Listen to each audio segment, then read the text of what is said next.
The ancient orchard stood tall at the edge of town, surrounded by thickets of overgrown brush and gnarled branches that reached for the sky like twisted claws yearning for their next victims.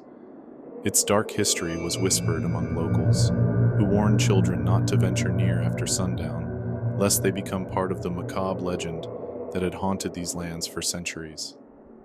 But despite their warnings, youngsters were drawn to the forbidden fruit hidden within the labyrinthine maze of tangled vines and rustling leaves. They dared one another to steal an apple from the hallowed ground, where once innocent souls roamed freely until they met their untimely demise.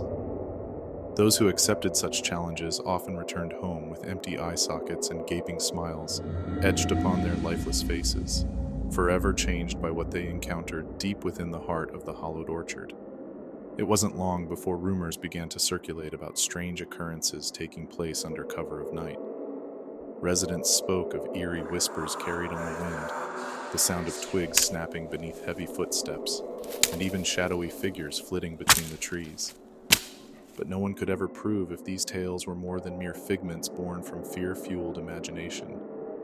As time passed, more children fell prey to whatever malevolent force lurked within the orchard walls. Parents grew increasingly concerned for their offspring's safety, yet still, some couldn't resist temptation when faced with promises of forbidden sweetness. Their foolhardiness only served to strengthen the orchard's grasp on unsuspecting victims, drawing them deeper into its wicked web with every bite taken from its poisonous fruit. A small group of teenagers, led by Alex, decided enough was enough. It was time to confront this evil head-on and put an end to its reign of terror once and for all. Armed with nothing but bravado and naivety, they ventured forth into the darkness, armed with flashlights and knives, determined to face whatever lay waiting beyond the veil of twisted vines. As they pushed further into the depths of the orchard, tension mounted amongst their ranks.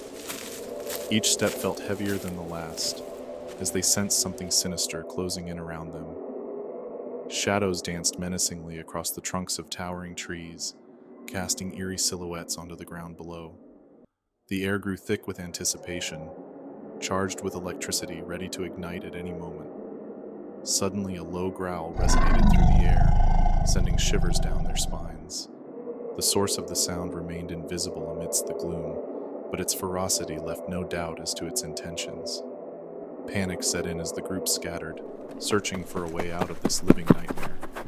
In their desperation, they stumbled upon a clearing unlike anything they had ever seen before. The ground here appeared barren, devoid of life save for a single tree standing at its center. As they approached cautiously, they noticed something peculiar about its trunk. There were countless pairs of eyes embedded within the bark, each one watching their every move with an unnerving intensity. Horror struck them as realization dawned upon them. This must be the heart of the hallowed orchard itself. And now they were trapped, unable to escape the clutches of this malevolent entity that thrived on misery and suffering. Just then, a voice echoed through the clearing, seemingly emanating from every direction simultaneously.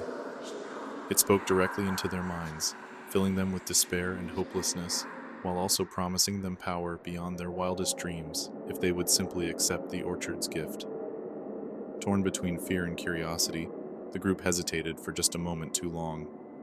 With a sickening crunch, tendrils of vine wrapped themselves tightly around their bodies, squeezing the very breath from their lungs. Unable to break free, they watched helplessly as their limbs contorted into impossible shapes, transforming them into grotesque mockeries of their former selves. One by one, each member of the group succumbed to the orchard's cruel embrace, becoming permanent fixtures among its twisted roots. Only Alex managed to fight back against his transformation, raging futilely against the inevitable fate that awaited him. His screams filled the air, echoing throughout the orchard until finally, he too joined his friends in their torment. And so, the hallowed orchard continued its reign of terror, ensnaring more innocent souls in its diabolical trap, feasting on their youthful exuberance while leaving behind only empty husks devoid of humanity. For generations to come, legends would be told about the brave or foolish few who dared challenge the orchard's wrath, a grim reminder of the true cost of seeking forbidden knowledge in places best left forgotten. As dusk settled over the quiet town, a group of children gathered around an old, abandoned playground on its outskirts. This place was known as the Playground of Shadows, and it held a dark secret that would soon be revealed. The playground itself was a rickety collection of rusty metal structures, chipped paint, and broken glass. Vines crawled up the jungle gym, while weeds sprouted through the cracks in the pavement. It looked like no one had set foot here in years, but tonight, something sinister lurked among the shadows. The children who came here were curious and adventurous, drawn to the mysterious energy emanating from the decaying playground. They wore typical school uniforms, white shirts, navy blue skirts or pants, and sneakers. Each child carried a sense of unease as they stepped onto the creaky swing sets and climbed up the rickety ladder of the fort. But despite their fear, they couldn't resist the allure of the Playground of Shadows.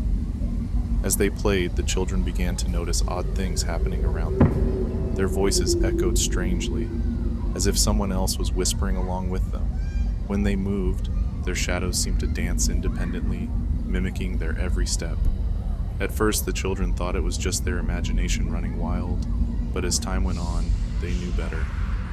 Suddenly, a hush fell over the group as they stood still, watching as their shadows converged into one massive form at the center of the playground. The shadow grew larger and more defined, taking on a human shape with long, spindly arms and legs. Its features were indistinct, but the children could make out two gleaming red eyes staring back at them. A deep voice, eerily familiar yet completely alien, spoke to them in unison. "We have been waiting for you," it said. "You have called us." The children felt a surge of power coursing through their veins, amplifying their senses and heightening their awareness. With this power came knowledge foreign to them. They understood what the shadow creature meant. They had somehow summoned it from another realm. The shadow world, as they later referred to it, was a place of darkness and twisting chaos, where the rules of reality did not apply. Intrigued by this newfound power, the children began to experiment with their abilities. They found that when they moved together in sync, their shadows would follow suit, creating a mesmerizing display of dancing silhouettes. They also discovered that they could communicate telepathically, sharing thoughts and emotions without uttering a single word. But as they delved deeper into the shadow world, the children started to change. Their personalities shifted, becoming colder and more detached. They lost interest in their once cherished activities, preferring instead to spend all their time at the playground. Parents noticed the changes in their children, but dismissed them as normal teenage angst. Little did they know, their kids were being slowly consumed by darkness. One day, a young girl named Emily approached her mother with a disturbing confession. She told her mom about the playground and the shadow creatures that lived there, how she and her friends had become entranced by their powers. Her mother listened intently, her heart racing with fear and disbelief. She knew she had to act fast before it was too late. The next morning, Emily's parents drove to the playground, determined to rescue their daughter from whatever evil lurked within its boundaries. As they arrived, they saw dozens of children huddled together, their faces blank expressions, devoid of emotion. Emily's mother tried calling out to her daughter, but she didn't respond. Instead, the other children turned their heads towards her, their eyes glowing with malice. Panic set in as Emily's parents realized they were outmatched. Suddenly, a figure emerged from the shadows, revealing itself to be the same massive shadow creature they had seen before. It towered over them, casting a menacing shadow across the playground. Without warning, tendrils of darkness reached out and wrapped themselves around Emily's father, dragging him screaming into the abyss. Emily's mother watched in horror as her husband disappeared, tears streaming down her face. She knew she needed to save her daughter, even if it meant sacrificing herself. With renewed determination, she charged forward, ready to confront the shadow creature head-on.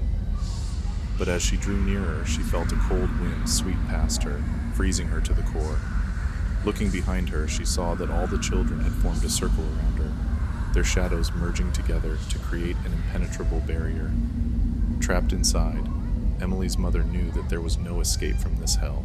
And so Emily's mother became forever linked to the Playground of Shadows, joining the ranks of those who had been consumed by darkness. From then on, the playground remained abandoned, a haunting reminder of the terrible price some pay for curiosity. For those brave enough to venture near, the whispers of Emily's mother and the other victims echoed through the shadows, warning others to stay away. For although the children may have opened a doorway to a different realm, they ultimately discovered that sometimes ignorance truly is bliss, and in the end, it was the innocence of youth that proved to be the ultimate casualty of the Playground of Shadows. In the quaint, isolated coastal town of Harrow's End, a phenomenon as old as the town's founding has haunted its moonlit shores. Every full moon, a thick, otherworldly fog rolls in from the sea, so dense and impenetrable that it swallows the town whole.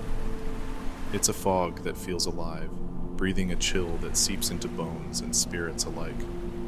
On these nights, the town's children, as if entranced, rise from their beds and walk, eyes glazed and unseeing, into the engulfing mist. They disappear into its depths, leaving their frantic parents to wait, helpless, until morning. When they return, the children are unharmed, with no memory of their nocturnal wanderings. But something about them changes, subtly at first. Their eyes hold a distant, foggy look, and their skin grows ever so slightly translucent. Sarah, a single mother, watches her son, Tommy, with growing horror as he becomes more detached from the world. Her maternal instincts scream that something unnatural is happening, but no one in the town seems to acknowledge the strangeness. Her desperation grows as Tommy's transformation accelerates after each full moon. The townspeople whisper of legends and curses, but most dismiss them as mere superstitions. The local priest, Father O'Malley, a man of faith yet open to the mysteries of the world, suspects a darker force at play. He begins researching local lore, desperate to find a way to save the children.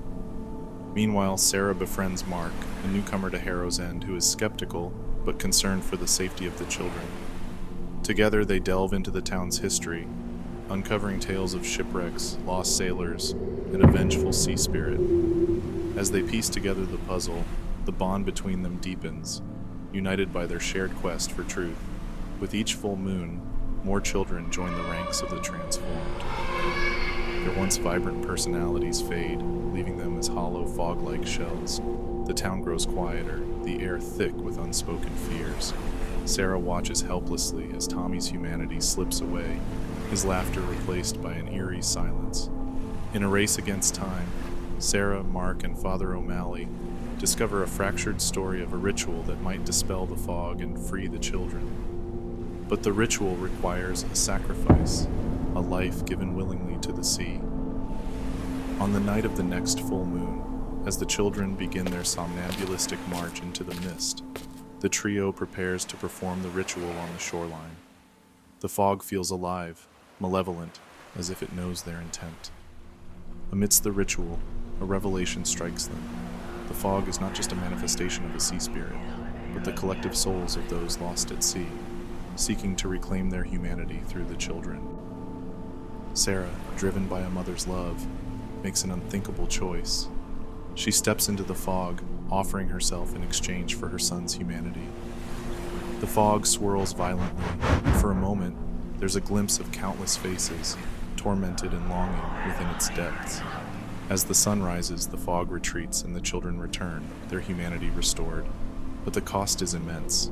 Sarah is gone, claimed by the sea. Tommy, back to his former self, is haunted by the loss of his mother. The town mourns, a heavy silence hanging over them. Harrow's End is forever changed, its innocence lost. The children are safe, but the memory of the fog lingers, a reminder of the sacrifices made. The sea remains, a vast, unknowable entity, holding its secrets beneath the waves. The fog may have receded, but its legacy remains, etched into the souls of Harrow's End, a town forever marked by the mists of the unseen.